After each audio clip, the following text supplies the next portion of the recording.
गरीबी एक ऐसी स्थिति है जिसे कोई भी नहीं जीना चाहता। ये एक अदृश्य समस्या है जो किसी व्यक्ति और उसके सामाजिक जीवन को बुरी तरह प्रभावित करती है। भारत में ज़्यादातर लोग जीवन की बुनियादी ज़रूरतों को पूरा नहीं कर पाते। भारत की आबादी का एक बड़ा प्रतिशत अशिक्षित, भूखा और बिना घर और कपड़े के हैं। ये खराब भारतीय अर्थव्यवस्था का एक मुख्य कारण है। गरीबी के कारण भारत में लगभग आधी आबादी दयनीय जीवन जी रही है। कोई नहीं, कोई नहीं, कोई नहीं।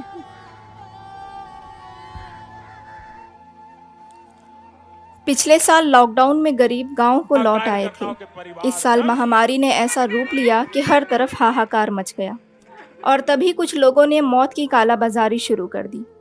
800 की दवाई 90,000 में बिकने लगी। ऑक्सीजन सिलेंडर की कालाबाजारी शुरू हो गई। यहाँ तक कि दाह संस्कार के लिए 8,000 से लेकर 25,000 तक मांगे जाने लगे।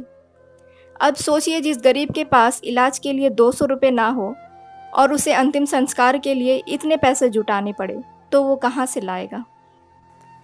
गरीब जब तक जीते हैं बस संघर्ष करते रहते हैं, पर सोचिए अगर उसे मरने के बाद भी संघर्ष करना पड़े।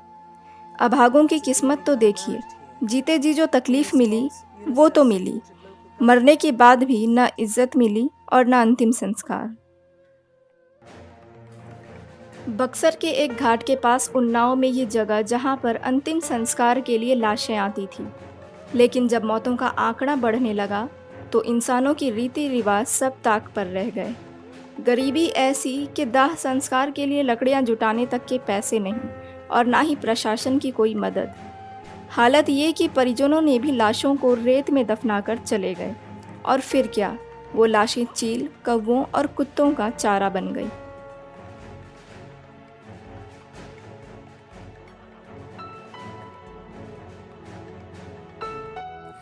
सरकार चाहे कितने भी दावे कर ले, पर हकीकत कुछ और ही नजर आती है।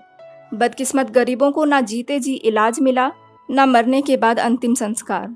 सरकार चाहे कहे उनकी तरफ से व्यवस्था पूरी है और मुफ्त में अंतिम संस्कार किया जाएगा, लेकिन हकीकत में नज़ारा कुछ और ही है।